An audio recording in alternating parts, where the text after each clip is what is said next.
اجمعین ومن اتبعهم بإحسان إلى يوم الدين اما بعد. آج دوسرے یعنی جز کے اعتبار سے دوسرا جز ہم لوگ انشاءاللہ شروع کریں گے.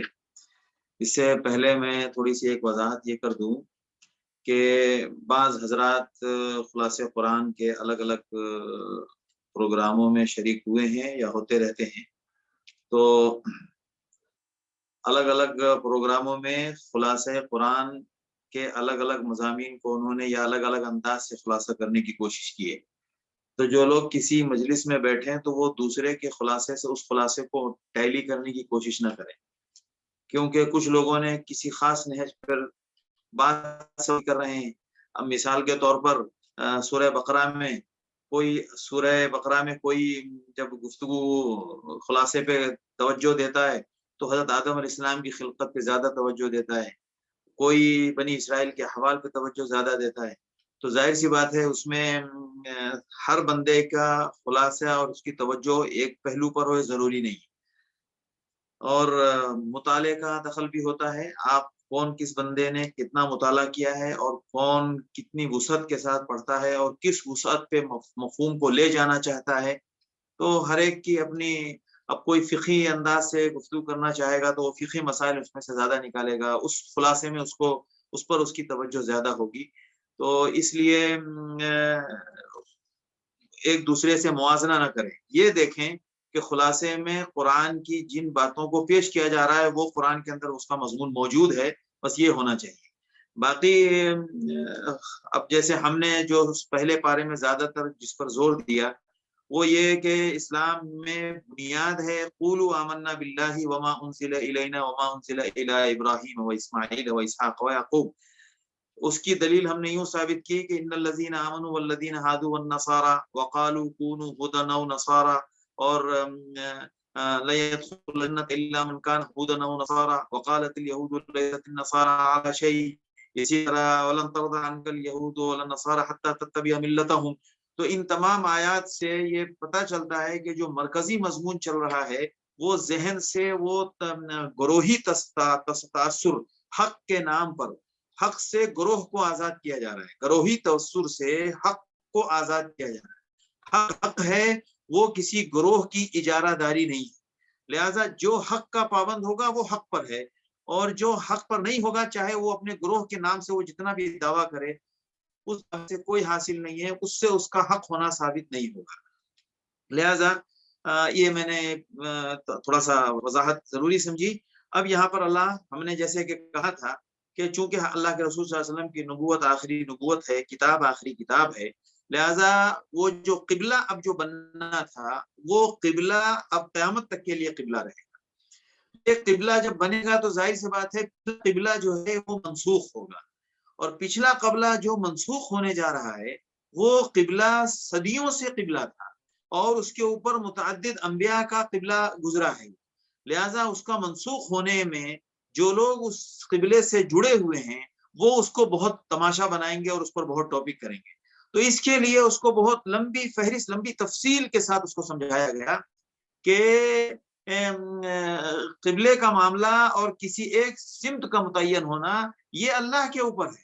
اگر کوئی بندہ اللہ کی فرما برداری کر رہا ہے، اللہ کو پر ایمان رکھتا ہے، تو اب اس ذات نے ہمیں جب جو حکم دیا ہم اس کو مان لیں گے. لہذا قرآن کہہ رہا ہے سیقول السفہاء من الناس ما ولاھم. دیکھیں اب بہت محنت، مطلب بہت توجہ دی جا رہی ہے اس پر، اور مرکزی مضمون یہی محسوس ہو رہا ہے کہ یہ نبی آخری ہیں اور یہ کتاب آخری ہے، اور جو حکم دیا جا رہا ہے اس کو سمجھنا ہے اور اس کو قبول کرنا ہے. لہذا اب قرآن کہہ رہا ہے سیقول السفہاء من الناس ما ولاھم. یہ کچھ بیوقوف لوگ یہ کہیں گے ان کو پچھلے قبلے سے اس پر وہ نماز پڑھ رہے تھے ہٹا دیا اس قبلے سے. تو کہیے قل للہ المشرق والمغرب. جواب یہ نہیں دیا گیا کہ اس قبلے سے ہٹا کے نئے قبلے پہ اللہ نے حکم دیا، بلکہ جواب دیا گیا وہی بنیادی بات، گروہی تعصب سے آزاد کرنا ہے. یعنی مسلمانوں کا قبلہ کعبہ ہے اور یہود و نصارہ کا قبلہ بیت المقدس ہے. یہ گروہی قبلے کو گروہ سے مت جوڑو، بلکہ قبلے کو اللہ کے حکم سے جوڑو. کہ بیت المقدس قبلہ اپنی بنیاد اپنی اصل پر نہیں تھا، اللہ کے حکم کی بنیاد پر تھا. اللہ نے اب حکم قبلہ کعبے کو بنایا ہے، تو لہٰذا اب قبلہ وہ ہوگا، چونکہ شمال اور جنوب مدینے میں جب قبلہ تھا تو یہ شمال اور جنوب کا فرق ہو گیا تھا، ہمارے لیے اگر ہوتا تو مشرق اور مغرب کا قبلہ یعنی بالکل الٹا ہو جاتا. لہٰذا یہ بتایا جا رہا ہے کہ یہ تاثر دیا جا رہا ہے کہ قبلہ ہم نے اللہ نے قبلہ طے کیا نہیں، یہ کہا جا رہا ہے قل للہ المشرق والمغرب یہدی من یشاء الی صراط مستقیم. بھائی قبلہ مشرق ہو، مغرب ہو، شمال ہو، جنوب ہو، سب تو اللہ ہی کی سمتیں ہیں، اللہ کی عبادت کرنی ہے. اللہ نے جب جہاں ہم سے عبادت کا مطالبہ کیا، جب ہم اللہ کو مان رہے ہیں تو ہمیں یہ نہیں دیکھنا ہے کہ ہم اس قبلے پر اب تک تھے. تو لہٰذا یہ تصور دیا گیا. اب قرآن میں اسلام کے بارے میں اسے صحابہ کی بڑی فضیلت بیان بھی ہو گئی اور امت کا ماڈل سامنے رکھ دیا گیا کہ دیکھو اس امت نے 17 مہینے تک ادھر نماز پڑھی، کوئی اعتراض نہیں کیا. انہوں نے اللہ کے رسول صلی اللہ علیہ وسلم سے مطالبہ نہیں کیا کہ یا رسول اللہ قبلہ ہمارا کعبے کی طرف ہونا چاہیے. اللہ کے رسول صلی اللہ تعالیٰ علیہ وسلم کے دل میں طلب اور تمنا یہ تھی کہ وہ قبلہ بن جائے جس کی بنیاد سب سے جڑی ہوئی ہے، یہود و نصارہ سب. حضرت ابراہیم علیہ السلام نے جس گھر کی تعمیر فرمائی، لہذا صحابہ کرام کی اس میں فضیلت آئی. وَكَذَلِكَ جَعَلْنَاكُمْ أُمَّةً وَسَطًا لِتَكُونُوا شُهَدَاءَ عَلَى النَّاسِ وَيَكُونَ الرَّسُولُ عَلَيْكُمْ شَهِيدًا وَمَا جَعَلْنَا الْقِبْلَةَ الَّتِي كُنْتَ عَلَيْهَا. ہم نے یہ قبلے کا امتحان رکھا اس لیے ہے تاکہ معلوم پڑ جائے کہ نبی کی پیروی کون کر رہا ہے. یہی سب تو پوائنٹس ہوتے ہیں جس سے آزمایا جاتا ہے. لہذا قبلے کے حکام آئے اور قبلے کو واضح کر کے بتا دیا گیا کہ قبلہ ہے. پھر اس بیچ میں اصل بنیاد کی طرف دوبارہ ذہن متوجہ کیا گیا اور دوبارہ کہ وَلِكُلِّ وِجْهَةٌ هُوَ مُوَلِّيهَا.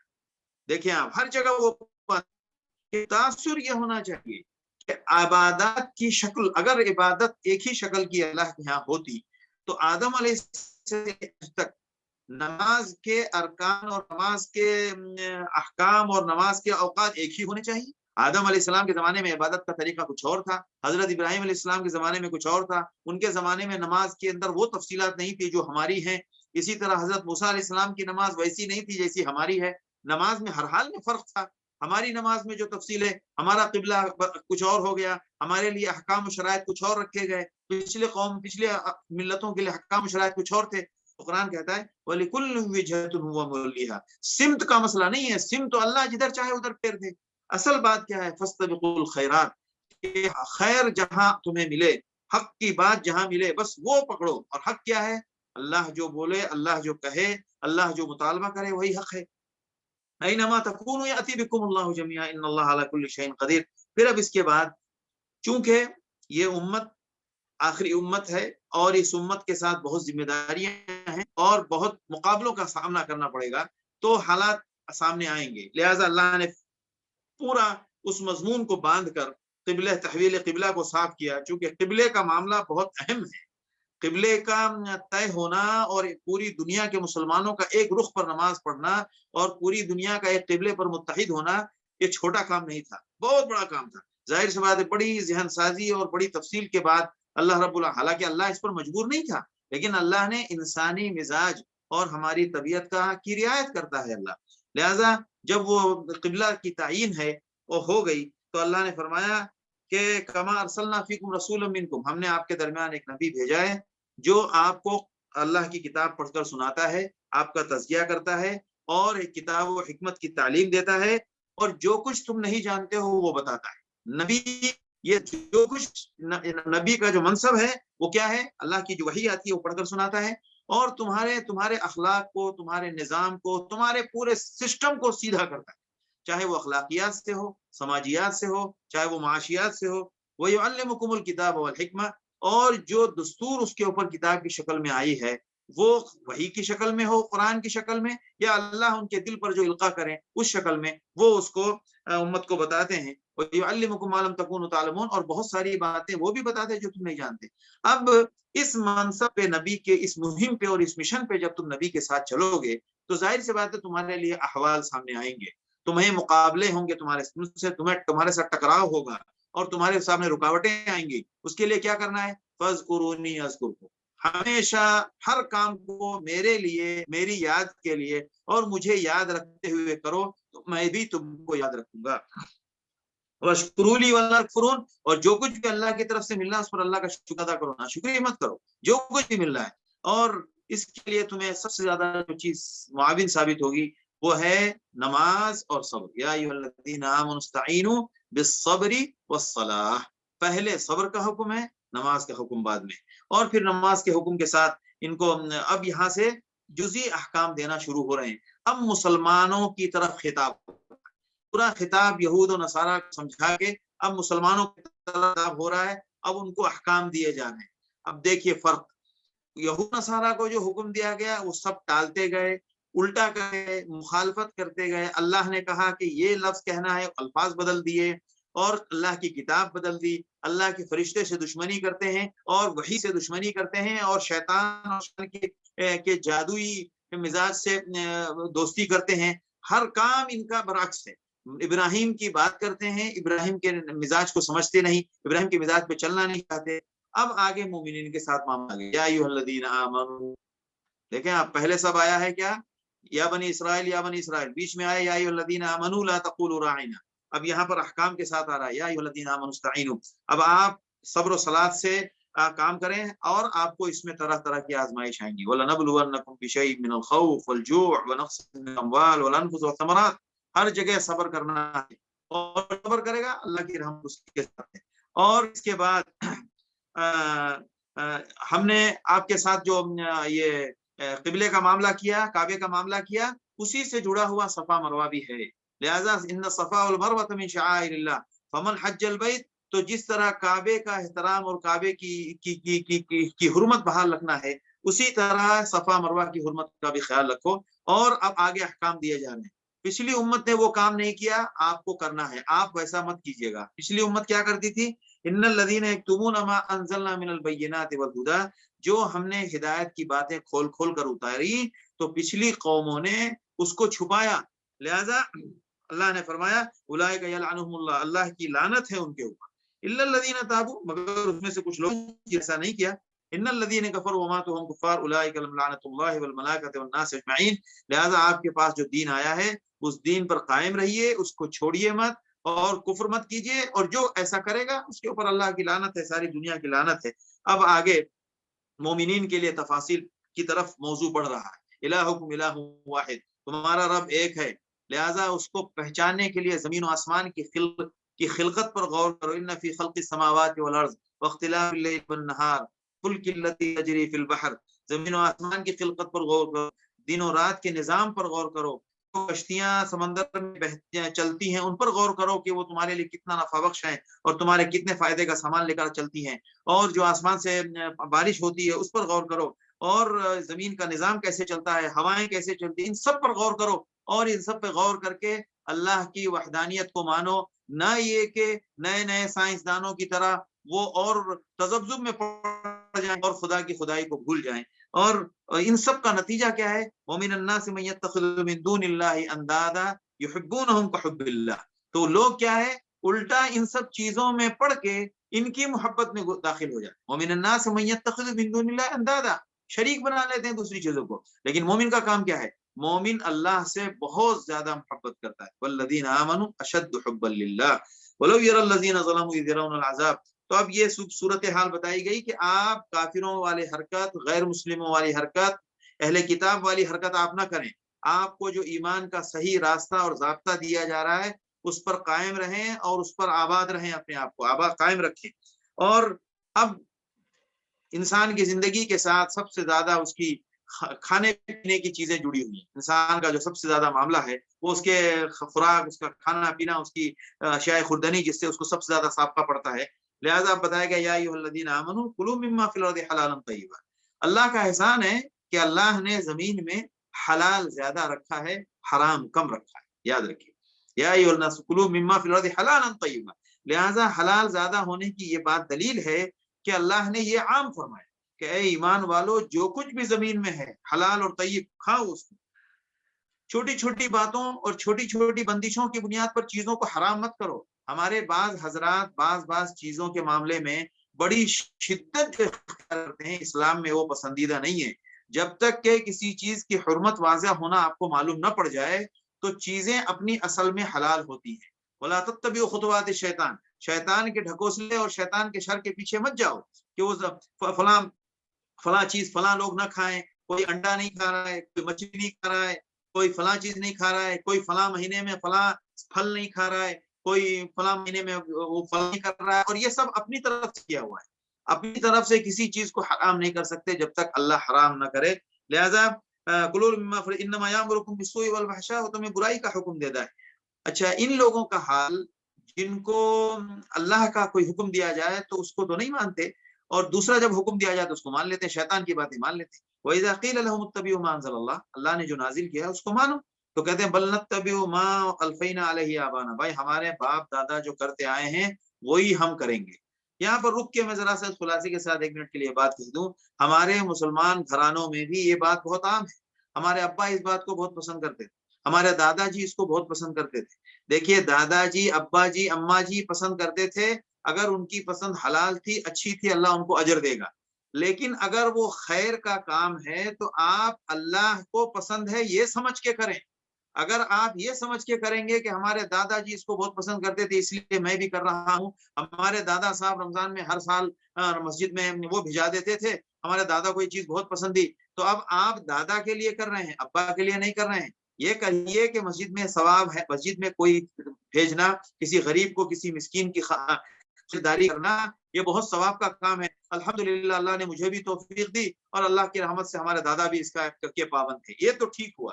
لیکن اگر یہ کہ دادا بھی، ہمارے دادا کو بہت پسند تھا اس لیے میں بھی کرتا ہوں، تو پھر یہ بھی سمجھیں کفر جیسی، کافروں جیسی والا جملہ ہو گیا. اس سے بچنا چاہیے، ہماری نیکی ضائع ہو سکتی ہے. میں کفر کا فتویٰ نہیں لگا رہا، لیکن کہہ رہا ہوں کہ کافروں کا بھی ڈائلوگ یہی ہوتا، ما الفینا علیہ آبانا، ہم اپنے باپ دادا والا کام کریں گے. اب قرآن کہتا ہے کہ بھائی باپ دادا کے لوجک کافی نہیں ہے، بلکہ ضروری ہے کہ وہ صحیح بھی ہونا چاہیے. اولو کان آباؤہم لا یعقلون شیئا ولا یہتدون، اچھا اگر ان کے باپ دادا عقل اور بغیر ہدایت کے، بغیر دین و حقیقت کے کر رہے تھے تو بھی تم کرو گے. کسی بھی کام کے کرنے کی وجہ جانو، کہ اگر دادا کر رہے تھے، فلاں صاحب کر رہے تھے، فلاں پیر صاحب کر رہے تھے، فلاں حضرت کر رہے تھے، تو وہ کیوں کر رہے تھے؟ اگر وہ اللہ، قرآن و حدیث کی بنیاد پر کر رہے تھے تو ہم بھی قرآن و حدیث کی بنیاد پر کریں گے. بعد میں یہ کہیں گے کہ ماشاءاللہ یہ عمل فلاں صاحب پیس کے پابندی کرتے تھے، اس کی بھی اللہ نے ہم کو بھی توفیق دی. لہٰذا اپنے جملے کو اس طرح سدھارنا چاہیے.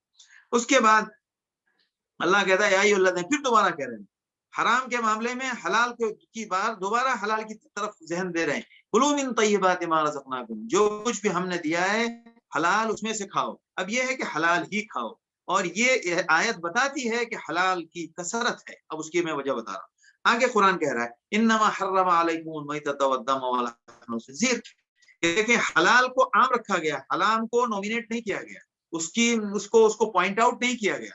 حلال اس کا مطلب عام ہے، حرام پوائنٹ کرنا پڑے گا. لہٰذا حرام کو پوائنٹ آؤٹ کیا جا رہا ہے. حرام کیا کیا ہے؟ یہ نہیں کھانا ہے آپ کو. کیا؟ انما حرم علیکم المیتۃ، مردہ حرام ہے، خون حرام ہے، سور کا گوشت حرام ہے، اور اللہ کے غیر اللہ کے نام پر جو بھی جانور ذبح کیا جائے وہ حرام ہے. یہ 4 چیزیں بتائی گئی. لہٰذا اس کے اندر اور کچھ تفصیلات تھوڑی موڑی ہیں. لہٰذا حرام کم ہے اور دنیا میں حلال زیادہ ہے. اور افسوس کی بات دیکھیں، ہزاروں حلال چھوڑ کے ایک پوری دنیا خیر کھانے کے پیچھے پڑی ہوئی ہے. کیوں؟ جب انسان حق کو ٹھکراتا ہے تو پھر وہ جو میکسیمم ہے اس کو اگنور کرتا ہے اور منیمم کے پیچھے بھاگتا ہے. اب قرآن کہتا ہے ان الذین یکتمون ما انزل اللہ من الکتاب ویشترون بہ ثمنا قلیلا، بے شک وہ لوگ جو اللہ نے جو کچھ بھی اتارا ہے اس کو چھپاتے ہیں تو ان کے آخرت میں ان کے پیٹ جو ہیں وہ آگ سے بھرے ہوں گے، اور اللہ ایسے لوگوں سے بات بھی نہیں کرے گا. اب یہ آیت یہاں آئی، اہل ایمان مخاطب ہے یہاں، یعنی جو ان الذین یکتمون ما انزل اللہ من الکتاب، اللہ کی جو پچھلی کتابیں جو اتری ہیں اس کے لوگوں نے سب چھپایا. ان کا عام کام تھا اللہ کے حکام کو چھپانا. لیکن آپ نہ چھپائیے گا، اگر آپ چھپائیں گے تو آپ کا بھی حشر ویسے ہی ہوگا. اب پہلے ایمان کو تربیت دی جا رہی ہے اور ان کو ان کی ذمہ داری بتائی جا رہی ہے. اولئک الذین اشتروا الضلالۃ بالہدی. اس کے بعد آیت نمبر جو سب سے مشہور آیت ہے جس کو آیت البر کہتے ہیں، آیت نمبر 177 سورہ بقرہ کی، جس آیت کو بارے میں آیت البر کا نام مشہور ہے. اب دیکھیں میں آپ کو شروع سے کہتے آ رہا ہوں کہ وہ گروہی تصور اور جماعت اور کسی ملت کے نام کے ساتھ حق کو جوڑنے کا جو تصور تھا، اس تصور کو ختم کیا جا رہا ہے اور بتایا یہ جا رہا ہے کہ اصل تصور کیا ہے، اصل نیکی کیا ہے، اصل فائدہ، اصل نجات اور اللہ کو راضی کرنے کی بنیاد کیا ہے. وہ یہ ہے ليس البر ان تولوا وجوهكم قبل المشرق والمغرب. دیکھ رہے ہیں آپ قبلہ شروع ہوا ہے قل للہ المشرق والمغرب، جب تقریباً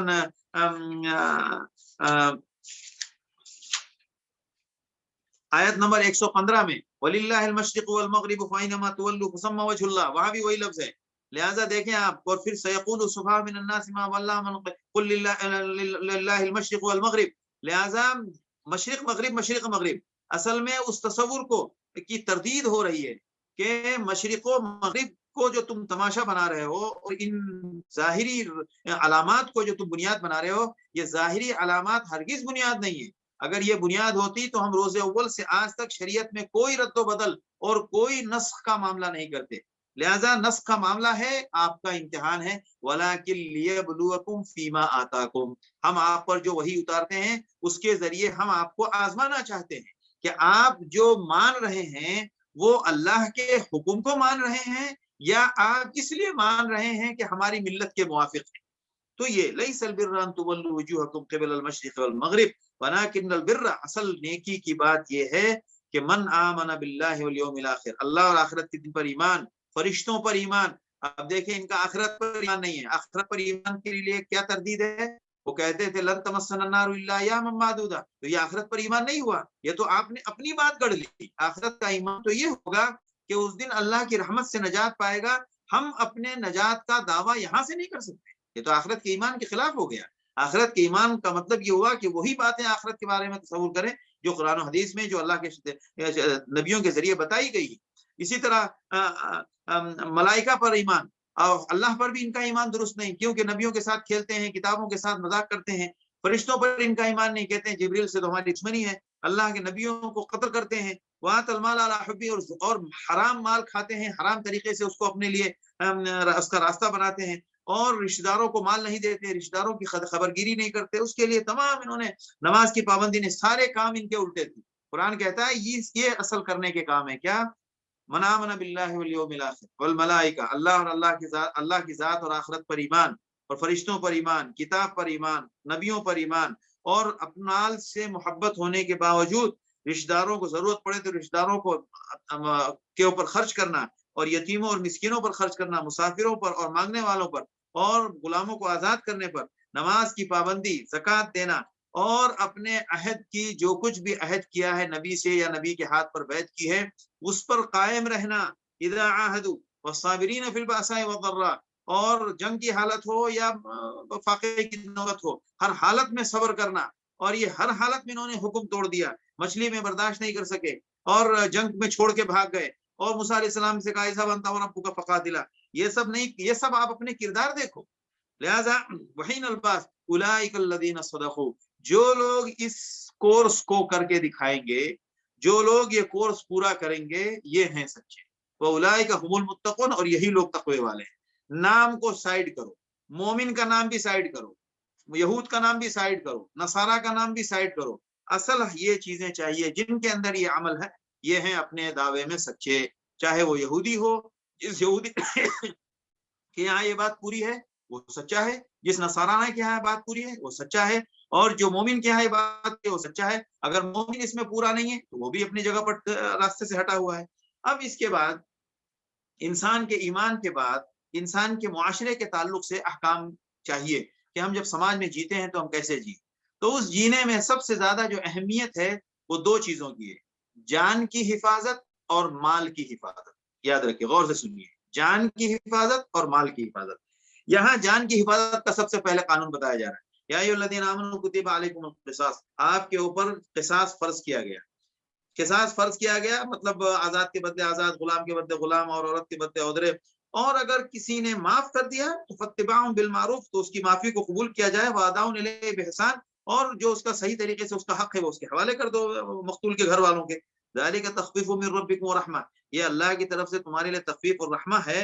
اس کے بعد اس کے علاوہ جو حرکت کرے گا، مثال کے طور پر دیت دینے کے لیے کوئی دیت لینے میں زیادتی کرے، اور کوئی دیت دینے میں قانون کا خیال نہ کرے، تو یہ سب غلطی ہے. وَلَكُمْ فِي الْقِصَاصِ حَيَاةٌ، اور یاد رکھو بظاہر یہ دکھ رہا ہے کہ ایک آدمی کو مار دیا تو اب اس کے بدلے میں دوسرا آدمی مار دیا جائے تو یہ تو 2 جانیں ختم ہو گئی، 1 جان کے بدلے میں 2 جان ختم ہو گئی، تو اس میں جان کی حفاظت کیسے ہے؟ تو اس میں جان کی حفاظت ایسے ہے کہ 1 جان کے بدلے میں جب کوئی کسی جان کو مارنے والا اور جان لینے والا جب اس کی خود اپنی جان جائے گی تو دوسرے سینکڑوں جان کے جو درندے ہیں وہ اس حرکت سے باز آئیں گے کہ جان کے بدلے میں جان اپنی بھی جائے گی۔ یہ قانون اگر آج بھی تیار ہو جائے تو دنیا میں جانوں کی حفاظت ہو جائے۔ سب سے زیادہ تو اسی کے ساتھ گیم اسلام نے جو اصول سکھایا ہے اس میں وَلَكُمْ فِي الْقِصَاصِ حیات، قصاص کے نظام میں انسانوں کی زندگی کی حفاظت ہے۔ اس کے بعد مال کی بات، وَلَكُمْ كُتِبَ عَلَيْكُمْ إِذَا حَضَرَ أَحَدَكُمُ الْمَوْتُ، انسان اس وقت تک وراثت کا قانون نہیں اترا تھا، تو ایک کوئی انسان انتقال ہو گیا، اس کے انتقال کے بعد اس کے مال کی دیکھ بھال کون کرے گا؟ ایسا ہو سکتا ہے کہ اس کے بعد اس کے مال کو صحیح جگہ پہ تقسیم نہ کیا جائے، صحیح جگہ طریقے سے استعمال نہ ہو سکے اور مال کہاں ہے وہ معلوم نہ ہو سکے، تو اسلام نے کہا کہ مال ضائع مت کرو، مال کی بھی حفاظت، جو تمہیں دیا ہے وہ بھی اللہ کی نعمت ہے، اس کا بھی قانون بتایا کہ وصیت کرو تاکہ تمہارا مال ضائع ہونے سے بچ جائے۔ اب اس کے بعد ایک اصول بتایا گیا کہ جیسے پچھلے بات میں بات آئی تھی کہ اس دین پر قائم رہنے کے لیے صبر و نماز چاہیے، تو اسی طرح ایک دوسرا کورس بتایا جا رہا ہے کہ ان سماج کے تعلق سے جو احکام دیے جا رہے ہیں ان احکام پر قائم رہنے اور ان احکام کو نافذ کرنے اور ان احکام کے جاری کرنے کے لیے آپ کے لیے ایک بہت آسان فارمولہ ہے کہ روزے کے عمل کو آپ اپنے معاشرے میں عام کریں۔ روزہ انسان کے لیے تقوی پیدا کرتا ہے اور بہت ساری وہ نفسانی خواہشات جو انسان کے اندر بشری طور پر ابھرتی ہیں اس کو مار دیتا ہے۔ لہذا قرآن نے کہا کتب علیکم الصیام، احکام جو اللہ کی شریعت کے آ رہے ہیں، جو سماج کے تعلق سے جتنے احکام ہیں ان احکام کے نافذ ہونے اور اس کو قائم کرنے کا بہترین جو فارمولہ ہے وہ ہے عمل۔ نماز، روزہ، زکوٰۃ، حج، یہ جو اعمال عبادت ہیں اس کی جب پابندی کی جائے گی تو اس کا فطری فائدہ سماج میں پہنچتا ہے، ہر اعتبار سے سماج کو فائدہ پہنچے گا اخلاص کے ساتھ جب کوئی بھی عبادت کی جائے۔ تو وہ اسی طرح یہاں پر روزے کی فرضیت بیچ میں آئی کہ روزہ فرض کیا گیا ہے، آپ کے اندر تقویٰ پیدا ہوگا اور جب تقویٰ پیدا ہوگا تو آپ یہ سارے کام آپ خود بخود آسانی سے کرتے چلے جائیں گے۔ اور اس تقوی اور اس روزے کے لیے ہم جو مہینہ متعین کر رہے ہیں وہ رمضان کا مہینہ ہے۔ رمضان کو ہم نے روزے کے لیے خاص کیا، قرآن پہلے اترا ہے، روزہ بعد میں فرض ہوا ہے، رمضان میں قرآن اترا ہے، تو قرآن کے ساتھ رمضان کے ساتھ قرآن اور روزہ دونوں کو جوڑا اللہ نے۔ تو اب اس میں یہ بات بعض مفسرین نے بڑی اچھی بات لکھی ہے کہ رمضان روزے کے لیے رمضان کا مہینہ منتخب کیا گیا تاکہ لوگوں کو یہ بات یاد آ جائے کہ اسی مہینے میں قرآن اترا تھا اور قرآن کی یاد دہانی اور قرآن سوار رہے دماغ پہ، اور جب قرآن دماغ پہ سوار ہوگا تو انسان قرآن کے احکام کو سمجھنے اور قرآن سے اپنے آپ کو جوڑنے کی فکر کرے گا اور قرآن کو نافذ معاشرے میں نافذ کرنے کی کوشش کرے گا۔ لہٰذا رمضان جو ہے قرآن کے نزول کی یاد دہانی ہے کہ رمضان جب آئے گا تو انسان قرآن کے بارے میں متوجہ ہوگا، قرآن کے بارے میں طرف اس کی لپک بڑھے گی، اور جب قرآن کی لپک بڑھے گی تو اسے خیال آئے گا کہ قرآن نے ہماری زندگی گزارنے کے لیے ہم کو کیا کیا احکام دیے ہیں۔ اس کے بعد اور قرآن نے کہا فعدۃ من ایام اخر، اور یہ روزے کا جو معاملہ یہ تھوڑے دن ہے، وان تصوموا خیر لکم ان کنتم تعلمون، روزہ رکھو آپ کے لیے اس میں بہتر ہے، اگر آپ کو کچھ علم ہے تو معلوم پڑے گا روزہ آپ کے لیے حلال بہتر ہے۔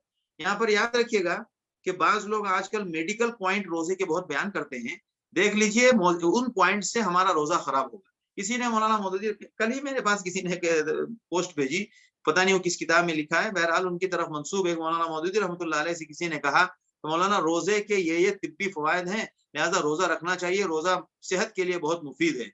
تو مولانا نے کہا کہ بھائی روزہ کوئی بھی عبادت اللہ کا حکم ہے اس لیے ہمیں کرنا ہے، اس کے طبی فوائد یہ اللہ کی الگ سے نعمت ہے کہ اللہ نے ہمارے لیے اس میں کچھ ایسا طبی فائدہ رکھا جو دنیا ہی میں اللہ نے ہمیں اس کا ایک اچھا اجر دے دیا، لیکن یہ احکام جو ہیں یہ طبی فوائد کے لیے نہیں ہوتے۔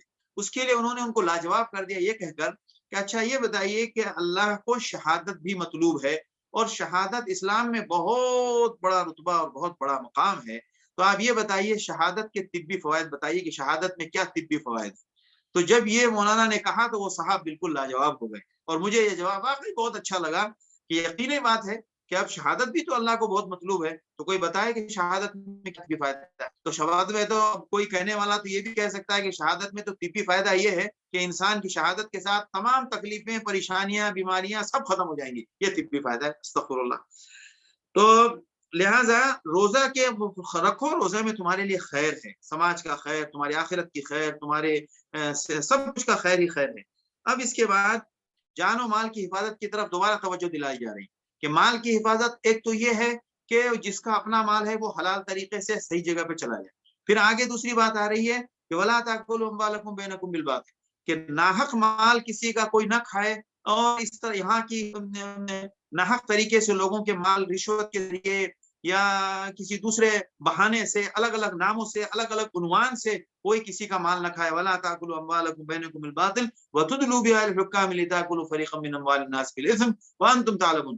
خلاصہ یہ کہ ناجائز طریقے سے مال کے، دوسرے کے مال کو اپنے قبضے میں لینے یا ہڑپنے کی جتنی شکلیں ہیں ان سب سے کی حرمت آئی ہے۔ اب بتائیں، جان کی حفاظت، مال کی حفاظت، اسلام کی تو تعلیم ہی ہے جان و مال کی حفاظت، اس میں شامل ہے، اس میں شامل ہے اسلام کی تعلیمات میں۔ تو وہ اسلام کیسے کسی کے مال کے بارے میں یا کسی کی جان کا کے لیے کہ اس چیز پر ظلم کی بات کرے گا؟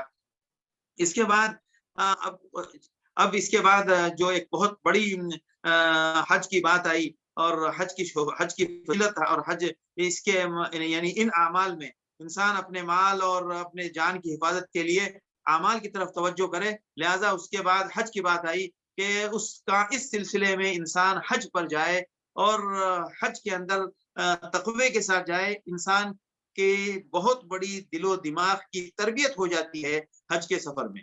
لہذا اور حج کے سفر میں انسان پہلے دن سے یہ تقوی کی تیاری کے ساتھ جائے، وَتَزَوَّدُوا فَإِنَّ خَيْرَ الزَّادِ التَّقْوَىٰ، اور حج میں اگر اس کو کچھ کام دھندے کی ضرورت پڑے تو اس کی اجازت بھی دی گئی، اور دعا کیا کہتے ہیں کہ دعا کہلوائی گئی، ربنا آتنا فی الدنیا حسنہ وفی الآخرۃ حسنہ وقنا عذاب النار، کہ اسلام کے جتنے بھی اعمال ہیں ان تمام میں مقصد یہی ہے کہ دنیا کی بھلائی، آخرت کی بھلائی سب میسر ہو اور سب حاصل ہو۔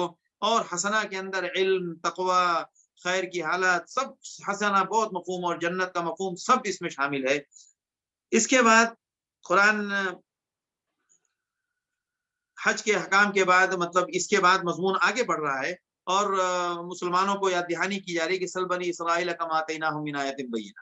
اب مسلمان مخاطب ہے براہ راست کہ بنی اسرائیل سے پوچھو کہ ہم نے کتنی نشانیاں دی اور ان نشانیوں کے ساتھ انہوں نے کیا کیا، لہٰذا آپ ایسا نہ کریں۔ اور اللہ کی رحمت دیکھیے کہ صحابہ کرام نے اس کی لاج رکھی، اور صحابہ کرام مثال بنے اس کام کے لیے۔ اسی لیے قرآن نے کہا ہے کہ فَإِنْ آمَنُوا بِمِثْلِ مَا آمَنْتُمْ بِهِ، اگر آپ ان کی طرح ایمان لائیں گے فقد اہتدوا، تو سمجھو کہ آپ ہدایت پر ہیں۔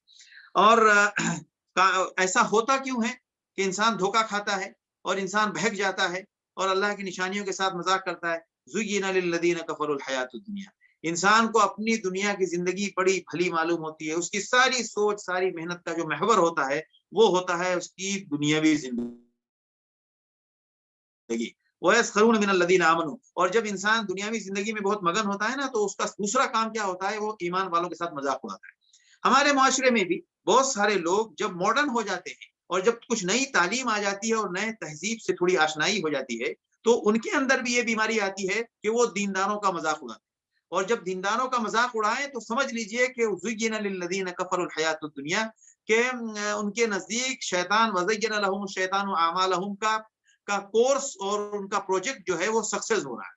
اور والذین اتقوا فوقهم یوم القیامہ، جبکہ صورتحال یہ ہے کہ جو لوگ تقوی والے ہیں وہ قیامت کے دن سے بہت آگے ہوں گے۔ واللہ یرزق من یشاء بغیر حساب، اللہ جس کو چاہے جتنا دے۔ کان الناس امۃ واحدہ، بتایا جا رہا ہے کہ لوگ جب پیدا ہم نے انسانوں کو کیا تو ایک ہی ملت تھی۔ فبعث اللہ النبیین مبشرین ومنذرین، تو ہم نے انبیاء کو بھیجا اور یکے بعد دیگرے انبیاء آتے رہے، اور ان کے ساتھ جو غلطیاں انہوں نے اپنے اندر عام کر لی تھی وہ اس کو فیصلہ کرتے رہے، اس کی اصلاح کرتے رہے۔ الا الذين فما اختلف فيه الا الذين اوتوه من بعد ما جاءتهم البينات بغيا بينهم۔ اب یہ اختلاف مزید بڑھتا گیا، کیوں بڑھتا گیا؟ وہی گروہی مزاج کہ ارے ہمارے نبی کے اوپر یہ آیا تھا، ابھی نئے نبی یہ لے کر آئے، ہم نہیں مانتے۔ الا وما اختلف فيه الا الذين اوتوه من بعد ما جاءتهم البينات، حق آنے کے بعد، کتاب وحی آنے کے بعد یہ اختلاف کرے. اختلاف کیا ہے؟ یہ اختلاف ہم نہیں مانتے، یہ ہم اس کو نہیں مانتے، یہ ہماری ملت کا نہیں ہے، یہ ہماری قوم کا نہیں ہے. قرآن کہتا ہے بغیم بینہم، یہ صرف سرکشی تھی، یہ کوئی حق کے اوپر کوئی شک والی بات نہیں تھی.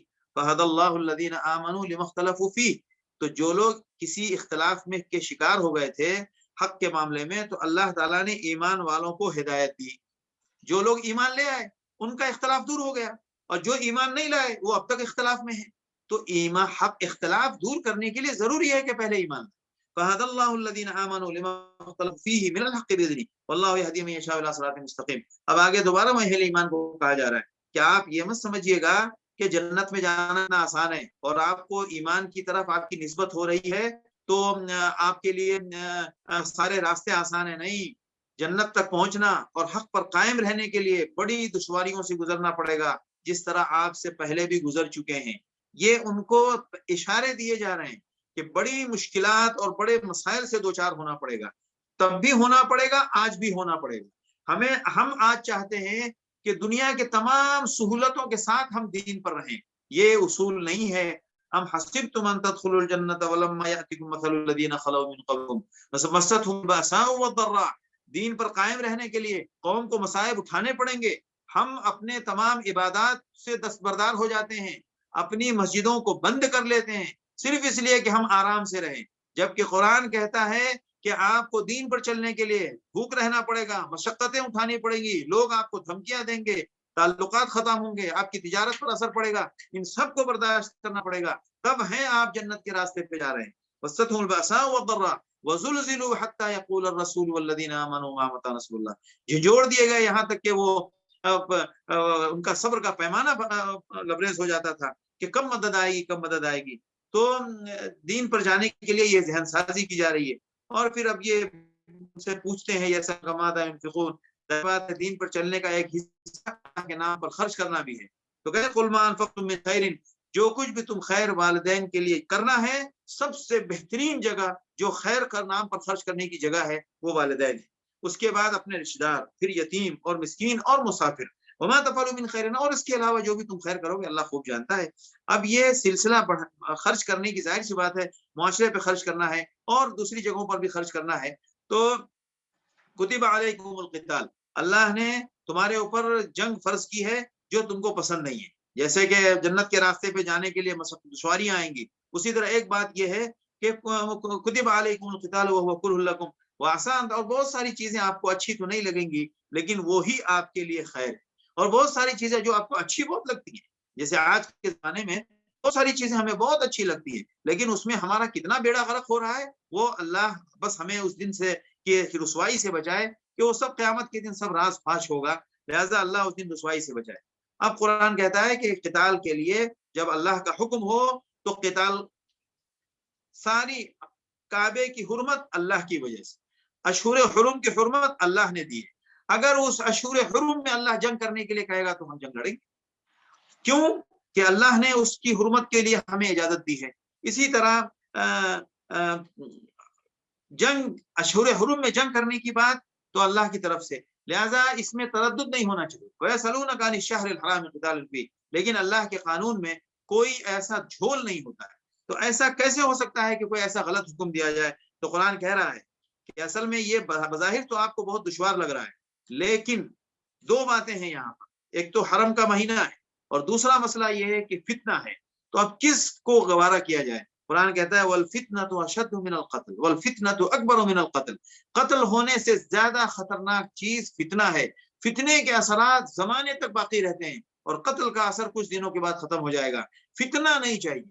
ایک جان ختم ہوگی تو اس کے اثرات اس کے اثرات مطلب اس کی ناگواری اور اس کی جو مشکلات ہیں وہ اتنا طول زمانے تک نہیں جائیں گی جتنا فتنے کے اثرات جڑ پکڑتے ہیں. لہذا فتنہ مٹانا ضروری ہے. لہذا اس فتنے کو دیکھو کہ فتنہ ختم کرنا ہے، لہذا اس فتنے کو ختم کرنے کے لیے جنگ لڑنی پڑے گی. اتفاق سے اگر کبھی ایسا ضرورت موقع ہو کہ اس میں اشہر حرم بھی پیش آ جائے تو پھر فتنے کو دبانے کے لیے اس کو بھی گوارا کرنا پڑے گا۔ اب قرآن کہہ رہا ہے ان الذین آمنوا والذین ہاجروا وجاہدوا فی سبیل اللہ، یہ جو جنگ کی بات کی جا رہی ہے اور لڑنے کی بات کی جا رہی ہے، یہ لڑنے کے لیے نبی نہیں آئے اور لڑانے کے لیے نہیں آئے، بلکہ یہ ہجرت اور جہاد اللہ کے راستے میں اللہ کی رحمت تلاش کرنے کے لیے ہے، اور اس سے مقصد اللہ کو راضی کرنا ہے۔ لہٰذا اللہ کو راضی کرنے کے لیے جب کوئی راستہ نہ بچے پھر جہاد کرنا پڑے تو جہاد کرنا پڑتا ہے۔ اور اس بیچ میں احکام بیان کیے جاتے ہیں کہ بہت ساری چیزیں، جیسے آپ کو کوئی چیز اچھی لگتی ہے اور وہ اچھی نہیں ہوتی ہے، اسی طرح شراب کے معاملے میں بیچ میں وہ چیز آئی کہ وہ خمر و میسر کے بارے میں آپ سے پوچھتے ہیں، تو اس میں بھی وہ پہلو ہے کہ اس میں کچھ پہلو تو اچھا لگتا ہے، لیکن اس سے فائدہ پہنچ رہا ہے، بہت سارے لوگوں کو روزگار ملتا ہے، لیکن اس کا فائدہ، اس کا نقصان کہیں زیادہ ہے اس کے فائدے سے۔ جیسے کہ بعض ساتھی ہمارے سگریٹ پینے والے کو کہہ دیتے ہیں نا، کہہ رہے ہیں مولانا سگریٹ کی اگر کمپنیاں فیکٹریاں بند ہو گئی تو کتنے لوگ بے روزگار ہو جائیں گے، تو کتنے لوگ کو بے روزگار ہونا تو ان کو نظر آ رہا ہے، اور سگریٹ پینے کی وجہ سے اس سے کتنے ہزار گنا لوگ اپنی صحت برباد کر رہے ہیں، پیسہ برباد کر رہے ہیں، وہ نظر نہیں آ رہا ہے۔ آپ سگریٹ نہ پی کے ان غریبوں کو وہی پیسے دے دیں تو ان کو غریبوں کا بہت حلال طریقے سے راستہ چل جائے گا۔ آپ سگریٹ چھوڑ دیں، اتنے ہی پیسے کسی غریب کو دینا شروع کر دیں، اگر آپ کو روزگار دینا ہے تو یہ اور بہتر طریقہ ہو جائے گا۔ اس کے بعد کچھ احکام شروع ہو رہے ہیں، وہ احکام جب جنگ کے ساتھ تعلق، جب جنگ کی بات آئی تو پھر اس جنگ کے حالت میں غیر مسلموں کے ساتھ نکاح کی وضاحت کر دی گئی کہ غیر مسلم کے ساتھ نکاح بالکل جائز نہیں ہے، نہ مرد کا عورت کے ساتھ، نہ عورت کا مرد کے ساتھ۔ اور اللہ اس دور میں اس فتنے سے ہماری پوری انسانیت کو بچائے، کیونکہ یہ رواج اور یہ ذہنیت بہت بڑھتی جا رہی ہے۔ اور اس کے بعد کچھ خاص عورتوں کے تعلق سے احکام ذکر آئے ہیں، اور اس کے ساتھ جو معاشرے کا اور سماج کا ایک، جیسے ہم نے پہلے کہا، جان اور مال کی حفاظت، چونکہ مدینے میں معاشرہ تشکیل پا رہا تھا، تو جان اور مال کی حفاظت کے بعد رشتوں کی حفاظت میں بھی بہت سماج کی ضرورت ہے، بہت بڑی ضرورت ہے۔ تو اس رشتے کی حفاظت میں سب سے اہم رشتہ ہوتا ہے میاں بیوی کا۔ اس میاں بیوی کے رشتے کی حفاظت کے لیے طلاق کے مسئلے کو بڑی وضاحت کے ساتھ بیان کیا گیا، جان کی حفاظت، مال کی حفاظت، اور اسی طرح سماج میں رشتوں کی حفاظت بھی ہونی چاہیے۔ لہذا رشتوں کی حفاظت کے لیے پہلے ایک بات آئی کہ غربا مساکین کے اوپر خرچ کریں، جو پہلے بھی آیت میں آئی، یہاں بھی آئی۔ اور اب دوسرے اہم ترین رشتے، جو رشتوں کی جڑ ہے، جیسے ہم بھی ہیں تو ہم بھی والدین کے، ہمارے والدین آپس میں میاں بیوی ہیں، اور ہمارے ساتھ جو نسل چلے گی ہم بھی میاں بیوی ہیں، ہم جن کے والدین ہیں ہم بھی آپس میں میاں بیوی ہیں۔ تو لہذا جو رشتوں کی جڑ ہے، وہ رشتوں کی جڑ ہے میاں اور بیوی، یعنی ایک مرد اور ایک عورت کا حلال تعلق۔ خلقکم من نفس واحدۃ وخلق منها زوجها وبث منهما رجالا كثيرا ونساء۔ تو اللہ نے تم کو ایک مرد اور ایک عورت سے پیدا کیا، تو اس رشتے کی حفاظت، جو تمام رشتوں کی جڑ ہے، اس رشتے کی حفاظت کے لیے بہت سارے احکام ذکر ہوئے، جس کو ہم لوگ انشاءاللہ کل اس کے اوپر آگے چل کے بات کریں گے۔ الحمدللہ آج ہم نے تقریباً پونا پارا مکمل کیا ہے، چونکہ یہ سورت بہت اہم ہے، بہت اہم ہے۔ ہمارے تفسیر کے طالب علم کو سب سے اخیر میں اس سورت کی تفسیر پڑھائی جاتی ہے، لہذا ایسا خلاصہ بیان کرنا کوئی آسان بات نہیں ہے، اور بہت ساری باتیں پھر بھی رہ رہی ہیں۔ تو ہم نے ہمارے خلاصے کا مطلب یہ ہے کہ کچھ خاص مضامین سے ہم گزرتے ہوئے گئے ہیں، ورنہ قرآن کا خلاصہ کیسے بیان کیا جا سکتا ہے؟ قرآن کی تو تفصیل چاہیے۔ اللہ تعالی ہمیں معاف فرمائے، اور اللہ کے کلام کے تئیں اگر کوئی بات ناروا اور کوئی بات غلط اور حق کے خلاف ہوئی ہو تو اللہ ہمیں معاف فرمائے، اور جو درست ہے وہ اللہ کی طرف سے عنایت اور رحمت ہے۔ آخر دعوانا الحمدللہ رب العالمین۔ جزاک اللہ خیر مولانا۔ ویسے تو 2 سوال ہے، لیکن ایک ہی سوال لے کے آج کی نشست کا ختم کرتے ہیں، کہ جیسے آپ نے کہا کہ آیت البر جو ہے وہ کوالیفائی کرتی ہے یہود اور نصارہ کو اور مومنین کو اللہ کی مطلوب جو چیز ہے اس پر، تو پھر اللہ کے رسول صلی اللہ علیہ وسلم پر ایمان کا کیا معاملہ ہے؟ لیس البر ان تولوا وجوہکم ولکن البر من آمن باللہ۔ آمن باللہ ان شرائط کے ساتھ، والیوم الاخر والملائکہ والکتاب والنبیین۔ نبیین پر شرط یہ ہے کہ جب جو نبی آئے گا، جو جس نبی کی امت ہے، اس کو اپنے نبی پر ایمان لانا ہے، ٹھیک ہے؟ تو ابھی کے قانون کے مطابق جب یہ قرآن اتر رہا ہے تو نبی محمد الرسول اللہ صلی اللہ علیہ وسلم ہیں، اور آپ کو آخری نبی کے طور پر نامزد بھی کر دیا گیا ہے۔ تو اب ظاہر سی بات ہے ایمان لانے کے ان شرائط میں اگر ہم پچھلے نبی کے ساتھ ہوتے تو ان نبی پر ایمان لاتے. آج ہم جب آپ صلی اللہ علیہ وسلم کی امت ہیں تو ہمیں آپ صلی اللہ علیہ وسلم پر ایمان لانا ہے. یہ تو بنیاد بتائی گئی لیکن اس کی تو تفصیل تو جاننا پڑے گا نا. تو اس بنیاد پر یہود و نصارہ کے لیے بھی بات یہی بنتی ہے کہ وہ جیسے ہم تورات انجیل سب پر ایمان لاتے ہیں اور تمام نبیوں پر ایمان لا کے ہم امت اپنے آپ کو اللہ کے رسول کی مانتے ہیں, یہی کام ان کے لیے بھی ہے. یہ ہمیشہ کا ایک بنیادی قانون ہے جو ابھی اس پر لاگو ہو رہا ہے اور پچھلے زمانے والوں پر لاگو ہوتا. صحیح ہے نا. اچھا, یعنی کہ وہ اگر یہود اور نصارہ اپنے آپ کو یہود اور نصارہ اب نہیں کہہ سکتے آیت البر کے کو کوالیفائی کرنے کے لیے ان کو ایمان لانا پڑے گا اللہ کے رسول صلی اللہ علیہ وسلم کی. بالکل بالکل. تو مطلب جیسے ہی وہ ایمان لائیں گے تو ان کے ساتھ وہ ٹائٹل ہٹ جائے گا. وہ ٹائٹل ہی تو ہٹانا چاہ رہا ہے قرآن. وہ ٹائٹل ہی تو ہٹانا چاہ رہا ہے. یہود کیا ہے, نصارہ کیا ہے, قرآن یہی تو کہہ رہا ہے وقالوا لن يدخل الجنة الا من كان هودا او نصارى. تو قرآن کہہ رہا ہے بلا من اسلم وجهه لله وهو محسن. وہ ٹائٹل ہی تو ہٹانا چاہ رہا ہے. اصل میں اسی ٹائٹل ہی کو تو انہوں نے پکڑ کے رکھا ہوا ہے. اچھا, دوسرا یہ تھا کہ لاسٹ ایئر آپ نے اس کا جواب دیے تھے کہ مسجدوں میں اگر اعتکاف نہیں ہوتا ہے تو کیا گھر میں اعتکاف کر سکتے ہیں, یہ دوسرا سوال ہے. تو ابھی اعتکاف کرنا ہے کسی کو؟ ہاں, کسی نے لکھا ہے. اعتکاف اصل میں مسجد میں ہی ہوتا ہے. اعتکاف کا اصل کام جو ہے وہ مسجد کا ہی ہے, اور گھر کا اعتکاف واللہ عالم گھر کے اعتکاف میں اختلاف بھی ہے, اور بلکہ اکثر علماء اس کے قائل نہیں ہیں.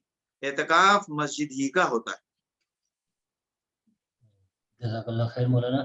سامعین کرام, انشاءاللہ ہم 5ویں دن کے حوالے سے کل ملاقات کریں گے ٹھیک 9:15 بجے.